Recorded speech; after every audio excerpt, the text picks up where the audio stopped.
Bagaimana pembagiannya? Apakah vertikal atau horizontal? Bukan. Pembagiannya diagonal. Dari sini ke arah sana itu datang dari ibu, ya. Dari sini ke sana datang dari ayah, ya. Dan kalau kita perhatikan betul tiap orang sebetulnya wajahnya sebenarnya tidak simetris. Saya ingin menggambarkan Presiden George W. Bush. Tolong Ari, ini, ya. Ini wajah tidak simetris, ya. Kalau kita perhatikan mata di sebelah kanan lebih dekat di hidung ke atas daripada yang kiri, ya. Ini artinya apa? Artinya ada sebagian matanya itu memang diwarisi dari bapaknya dan dari ibunya. Diduga mata ibunya atau bapaknya, saya tidak tahu, termasuk mata yang tolerance, orang yang penuh pengertian dan sebagainya. Jarak matanya itu bukan teleng, tapi agak jauh titik-titiknya. Sebaliknya, ya, bapaknya terlalu dekat. Arti dari mata, ya, yang terlalu dekat itu, ya, bukan sekali lagi juling, itu orangnya intolerance, cepat tersinggung, impulsif dan sebagainya. Ini diukur dengan titik-titik, ya. Sebaliknya kalau yang tolerance, ya, itu jaraknya matanya agak berjauhan. Apa akibatnya? Ini menimbulkan persoalan. Satu kali dia mengikuti dalam kehidupannya itu yang kelihatan watak dari ibunya. Di lain saat dia keluar watak dari bapaknya. Terbukti dalam perang Irak, ya, dia betul-betul menggebu-gebu. Orang seperti ini adalah suasana hatinya berubah terus. Tapi lain pihak dia terdiam untuk sekian bulan lamanya. Jadi hatinya itu berubah-ubah. Apa yang disebut anak muda sekarang ini galau, seperti itu. Ini sebuah contoh saja. Nah, saya ingin mengatakan dari hasilnya wajahnya tersangka itu termasuk tipe, mohon maaf, kurang percaya diri. Membangun harga dirinya dengan pengetahuan, cenderung belajar kembali sebelum melakukan hal yang baru. Menurut saya satu itu, dari jarak mata, ini lagi. Ya, saya tidak bisa menceritakan semua, tapi ada jarak mata yang dekat, ya, maksud saya dengan alis, ya, itu ada yang mencerminkan kalau pendek seperti itu dia orang ramah. Sebaliknya kalau agak jauh ada dua pilihan, ya. Orang yang sangat memilih, pilih kasih atau selektif. Pilih kasih selektif, ya. Dan ini menurut saya tercermin dari jarak mata dan alisnya Jessica, sifat pemilih dan selektif serta seksama dalam respon tindakan dan pikiran. Memilih teman, mengambil keputusan ketika memilih teman, mengharap pertemanan berlangsung lama dengan harapan bisa langgeng kecuali apabila ada hal-hal khusus yang dapat memutuskan pertemanan, misalnya seperti dikhianati, tidak setia lagi, konflik dalam pekerjaan, percintaan. Dan di sini kita bisa lihat satu tipe yang namanya neurosis, dalam artian dia termasuk tipe obsesi posesif. Keinginan obsesi untuk memiliki dengan dia saja, ya. Dari hidung ada banyak arti hidung. Ada hidung yang mandiri, hidung senang menolong orang, senang curiosity tinggi, sangat tinggi untuk mengetahuinya orang lain. Dan memang saya kira Jessica termasuk tipe orang yang hemat. Dalam permulaan tadi saya mengatakan di awal, dagu lancip itu keras kepala, tidak suka ditelan, lebih banyak menekan parahan, sehingga tidak menutup kemungkinan sakit hati dan pendendam ada dalam dirinya. Ada memang ciri bisa dibujuk. Ya, seperti itu. Saya tidak menyebutkan sebuah contoh waktu saya pengen di Taiwan, ada seorang pejabat, saya katakan ini orang kok bisa ada di sini, diangkat jadi ini, rupanya dibujuk. Ya. Nah, dia mempunyai ciri seperti ini dan itu bukan jelek. Ya. Watak-watak ini semua ada dan bukan jelek.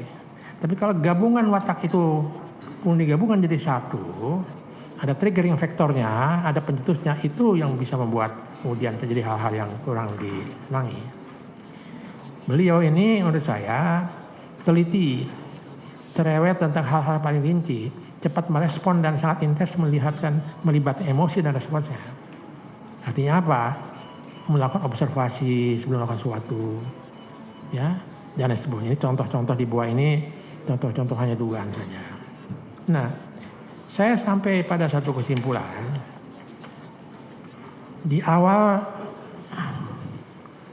bab apa yang pertama, Pak JPU, saya menuliskan bahwa saya menduga ada unsur-unsur psikopat dalam diri Jessica. Tapi saya katakan ini perlu diteliti kembali.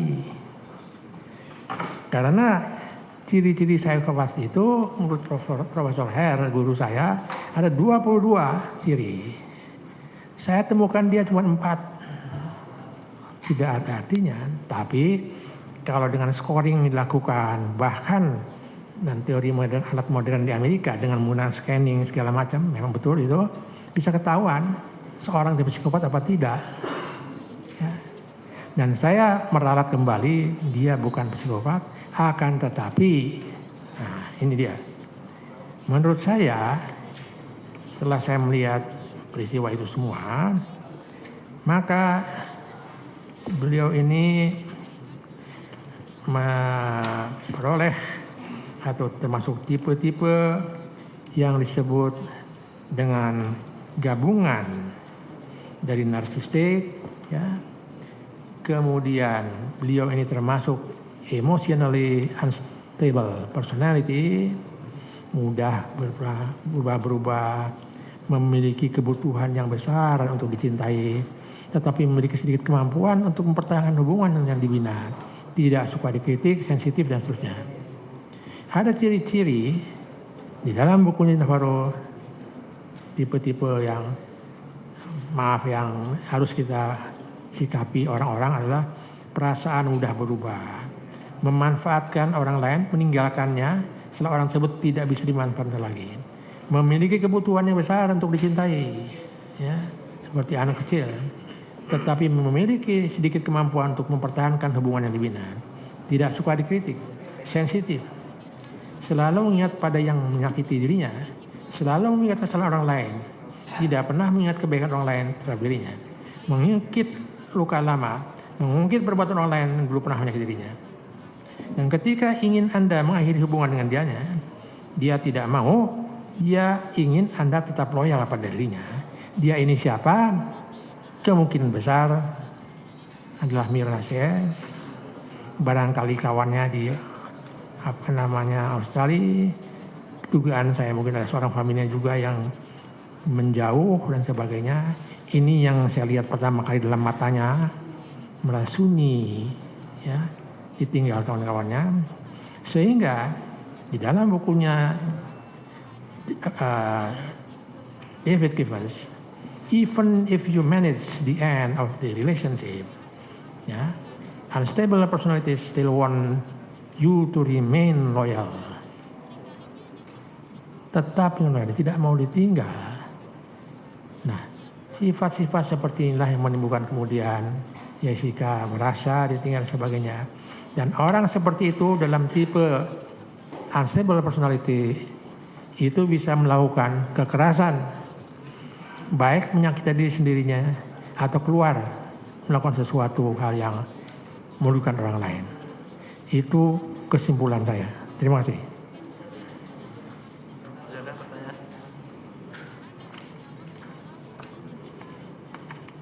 Untuk mendapatkan kesimpulan yang seperti sudah ahli jelaskan tadi, berapa lama waktu yang dibutuhkan untuk melakukan pengamatan terhadap terdakwa ini?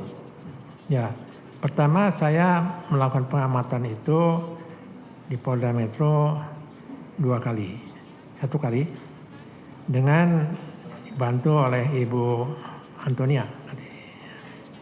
Cukup lama dengan mempraktekkan patokan-patokan oleh Jenin Driver, ahlinya yang tadi 4 itu ya, 4-5. Berikutnya, sekali lagi saya diberi kesempatan ya, untuk wawancara lagi. Bagi saya, ya, kalau melihat perjalanan CCTV dan sebagainya, untuk seorang kriminolog, saya tidak ada urusan dengan soal cyanidanya itu.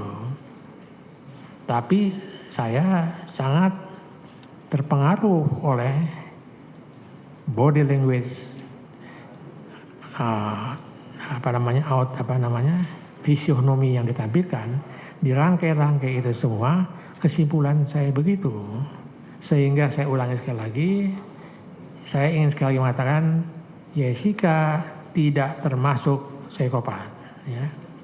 Kita tahu bahwa gangguan jiwa itu secara psikiatri, karena saya juga lama ikut di psikiatri, ada 3 yang besar, ya. Neurosis, ya, semua orang neurosis, saya neurosis, gugup, takut, latah, cemas, dan sebagainya, sekali-sekali, ya. Dan itu bisa diatasi dengan tranquilizer, dengan antidepresan, Ativan, Seroquel, Marplan, obat-obatannya, yang tidak tahu di Australia, ya. Yang kedua adalah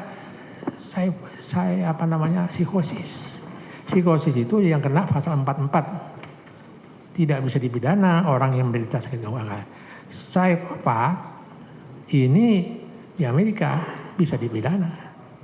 Psikopat di mana-mana ada, berkeliaran di mana-mana, ya. Pada saat tertentu baru ketahuan, oh orang ini menjadi psikopat.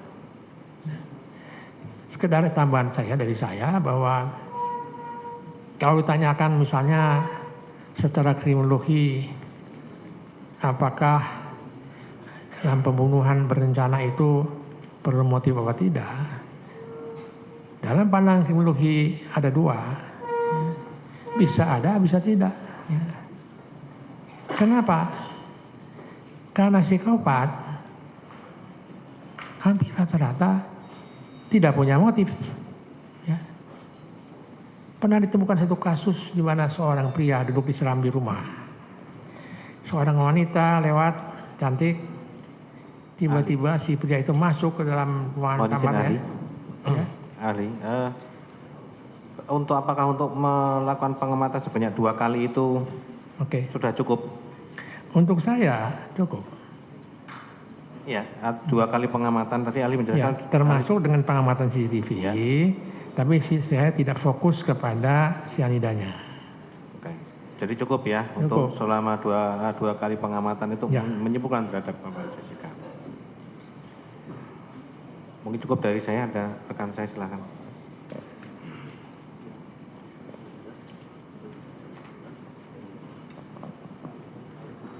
Izin yang mulia melanjutkan. Saudara ahli, tadi Anda menjabarkan analisa Anda terkait dengan pemeriksaan atau melihat CCTV kamera 7 ya. Di dalam BAP Anda di sini juga Anda ada pemaparan mengenai sudut pandang dari CCTV 9. Bisa Anda jabarkan mengenai hasil analisa Anda itu? Ya, itu kan dari perbedaan letaknya saja. Dari berbeda angle. Apakah kesimpulan dari kamera 7 itu sama dengan hasil kesimpulan Anda dengan kamera 9? Sama. Di sini minta pendapat saudara ahli. Dalam BAP Anda halaman 4 dinyatakan dengan demikian kecemasan dan ketegangan sebagaimana terlihat dalam kamera 7 dan kamera 9 mencerminkan Jessica menanti sesuatu yang amat diharapkan terjadi. Harap-harap cemas apakah upayanya berhasil atau tidak. Betul. Maknanya apa itu? Bisa Anda jabarkan? Maknanya secara kuantitatif sebelum Mirna datang